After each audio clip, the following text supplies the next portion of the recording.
আমি জানি সালাতের পর সম্মিলিত মোনাজাত নবী করিম সাল্লাল্লাহু আলাইহি সাল্লামের সুন্নাহ দ্বারা সাব্যস্ত নয়। আবার রাসূল সাল্লাল্লাহু আলাইহি সাল্লামের বৃষ্টি চেয়ে সম্মিলিতভাবে মোনাজাত করার কথাও জানি। তাহলে সমন্বয় কিভাবে? খুব দরকারি প্রশ্ন। আমি একবার ঢাকায় বৃষ্টি হচ্ছিল না গেল বছর, তার আগের বছর, তখন আমাদের ফাউন্ডেশন অফিসের পাশে আফতাবনগরে আমরা বৃষ্টি প্রার্থনার নামাজ পড়েছি। তখন অনেকেই প্রশ্ন তুলেছেন, এই হুজুর বলে নামাজের পরে সম্মিলিত মোনাজাত সুন্নাহ দ্বারা সাব্যস্ত না, আবার একই হুজুর বৃষ্টি প্রার্থনার পরে হাত তুলে সবাই নিয়ে মোনাজাত করলো, কেমনে কি একই মতো দুই কথা কেমনে হলো? তো ব্যাপারটা কেমন হয়ে গেল? আপনারা যেহেতু ডাক্তার মানুষ, আপনাদেরটা দিয়ে উদাহরণ দেই। আপনি রোগীকে বলে দিলেন, ভাই আপনি রাতে কিন্তু কিছু খাবেন না, রাতে কিছু খাবেন না। ও রোগী দুপুরে খেয়ে আসছে, আপনি যে বলেন যে আপনারা রাতে খাইতে নিষেধ করছে, আপনি দুপুরে কেন খাইলেন? এই প্রশ্নটা কি খুব যৌক্তিক প্রশ্ন হবে? আপনি নিষেধ করেছেন রাত্রে খেতে, আমি খেয়েছি দুপুরে, আপনি যদি আমাকে বলেন যে আপনাকে না খেতে নিষেধ করেছি, আপনি কেন খেলেন? এই প্রশ্নটা যেরকম অযৌক্তিক হবে। নবী সাল্লাল্লাহু আলাইহি সাল্লাম 5 ওয়াক্ত নামাজের পর বিভিন্ন মাসনুন দোয়া জিকির পড়তেন, সেটা আমরা সুন্নাহ মনে করি। কেউ আল্লাহর কাছে কিছু চাইলে নামাজের পরে তিনি চাইতে পারেন, সেটারও সুযোগ আছে, নামাজের পরে দোয়া কবুল হয়, সেটা নিষেধ না। কিন্তু এটাকে যদি পার্ট অফ সালাহ বানিয়ে নেওয়া হয়, যে সবাই মিলে আমরা একসাথে মোনাজাত করব, মোনাজাত না করলে হুজুরের চাকরি থাকবে না, এই ট্র্যাডিশনাল দোয়া যদি আমরা বানিয়ে নেই, এটাকে নামাজের অংশ যদি বানিয়ে নেই, তাহলে সেটা বিদআত হবে, সেটা সুন্নাহ দ্বারা সাব্যস্ত হবে না। এটা নামাজের কথা। কিন্তু বৃষ্টি প্রার্থনার ক্ষেত্রে নবী সাল্লাল্লাহু আলাইহি সাল্লাম সবাইকে নিয়ে সম্মিলিত দোয়া করেছেন, বিধায় এই জায়গায় করেন নাই, ওই জায়গায় কেন করেছেন? এই প্রশ্নটা একেবারেই অমূলক একটি প্রশ্ন, এবং দুইটাকে একসাথ করে ফেলাটা একেবারে অযৌক্তিক। দুই জিনিস এবং দুই জায়গায়। নবী সাল্লাল্লাহু আলাইহি সাল্লাম যেখানে যেটা করতে বলেছেন সেখানে সেটা করা, যেখানে তিনি করেছেন সেখানে আমি করব, যেখানে তার দ্বারা করাটা সাব্যস্ত হয়নি। 10 বছরে নবী সাল্লাল্লাহু আলাইহি সাল্লাম মদিনায় 5 ওয়াক্ত নামাজের যে ইমামতি করেছেন, সেটা হিসাব করলে সম্ভবত 18,000 ওয়াক্ত হয়, আমি যদি ভুল না বলে থাকি। এই 18,000 ওয়াক্ত তিনি ইমামতি করেছেন। তারপরে 30 বছর ধরে 4 খলিফা ইমামতি করেছেন। এই যে 30 বছর করেছেন, তারও 3-18 যুক্ত করেন, তাহলে কয় যুগ হলো? এত যুগে নামাজের পর সাহাবীদেরকে সাথে নিয়ে তিনি যদি আমাদের মতো এরকম ট্র্যাডিশনাল মোনাজাতে অভ্যস্ত থাকতেন, কি পরিমাণ হাদিসে সেটার বর্ণনা আসতো, সেটা বলার অপেক্ষা রাখেন। অথচ আপনি সালাত সংক্রান্ত ইসলাম ফাউন্ডেশন থেকে অনুবাদ হওয়া বইগুলো নেন, হাদিসের গ্রন্থগুলো খোলেন, কোথাও এটা দেখতে পাবেন না। নামাজের পর কেউ যদি আল্লাহর কাছে দোয়া করা নিষিদ্ধ নয়, কে এটাকে নামাজের অংশ মনে না করলে সেটাও নিষিদ্ধ নয়। আমরা এটা আবার ভুল না বুঝে নামাজের পর দোয়া করা যাবে না, দোয়া তো অবশ্যই করা যাবে, কিন্তু এটাকে আমরা যে ট্র্যাডিশন বানিয়ে নিয়েছি, এটা আসলে হাদিসে এভাবে করতে বলা হয়নি। কিন্তু বৃষ্টি প্রার্থনার ক্ষেত্রে বলা হয়েছে, অতএব ওখানে বলা হলে এখানে কেন বলা হবে না? এই প্রশ্ন একেবারে অযৌক্তিক, দুই জায়গায়। আচ্ছা, এরপর প্রশ্ন হলো, বর্তমান বিশ্বের পরিপ্রেক্ষিতে উম্মার প্রতি আমাদের দায়িত্ব কিভাবে পালন করতে পারি? অনেক বড় প্রশ্ন, ছোট্ট করে বলি। উম্মার প্রতি, মুসলিম জাতির প্রতি একজন মুসলিম জাতির সদস্য হিসাবে আমাদের কর্তব্যের মধ্যে প্রথম কর্তব্য হবে আমি নিজে একজন আদর্শবান ভালো মুসলমান হওয়া। এটা হলো প্রথম দায়িত্ব। আমরা অনেকে জাতিকে নিয়ে অনেক চিন্তিত, কিন্তু আমি নিজের কোনো খবর নাই, আমি নিজে ভালো মানুষ হচ্ছি না। আমি নিজে ভালো মুসলমান হব, আদর্শবান মুসলমান হব, 5 ওয়াক্ত নামাজ পড়বো ঠিক মতো, সুন্দর করে ইসলামটাকে জানবো, আমার আচার আচরণ কাজ কারবার সব দিক থেকে ইসলামের সৌরভ ছড়াতে হবে। আমি যেদিকে যাব মানুষ দেখবে একজন মুসলমান গেছে। আমি যখন চিকিৎসা দেব তখন মানুষ বলবে একজন মুসলমান ডাক্তার চিকিৎসা দিয়েছে। আমি যখন ইঞ্জিনিয়ারিং করবো মানুষ দেখবে একজন মুসলমান ইঞ্জিনিয়ার কাজ করেছে।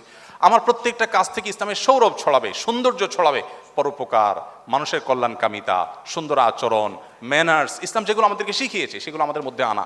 এটা হলো মুসলিম মিল্লাতের উপকার করার জন্য প্রথম শর্ত, যে নিজে সংশোধিত হওয়া, ভালো মুসলমান হওয়া। নাম্বার 2, এর পাশাপাশি আমার যে স্কিল বা দক্ষতা আছে এটাকে বৃদ্ধি করে মুসলিমদের মুখ উজ্জ্বল করা। আমাদের অনেক তরুণরা আছেন যারা একটু ইসলামের দিকে আসলে, অনেক মেডিকেল স্টুডেন্ট আছেন, অনেক আপনার ইঞ্জিনিয়ারিং অনেক স্টুডেন্ট আছেন, যে কোনোভাবে তিনি হয়তো দিনের ছোঁয়ায় এসেছেন, এরপর দেখা যায় সে পড়াশোনার প্রতি আর মনোযোগী না। আমার কাছে অনেক স্টুডেন্ট যায়, যা বলে হুজুর পড়ালেখা করতে আর ভালো লাগে না আমার। উনি এখন নামাজ কালাম পড়তে ভাল লাগে, ওনার এখন কোরআন শরীফ পড়তে ভাল লাগে, ওনার পড়ালেখা করতে ইচ্ছা করে না। তাই বললাম যে কার পলায় পড়ছেন আপনি, কাহিনী কি, কেন পড়ালেখা করতে ভালো লাগবে না? অনেক ছেলেপেলে আছে, আগে বাবা মার ব্যবসা বাণিজ্যে সময় দিতেন, এখন সে ধর্মকর্ম করা শুরু করছে, এখন সারাদিন মসজিদে পড়ে থাকে, দোকান টোকানে আর যায় না, ব্যবসায় যায় না, এখন তার এগুলো ভাল লাগে না, দুনিয়াদারি আর ভাল লাগে না। এটা হলো শয়তানের নেক্সুরতে ধোকা।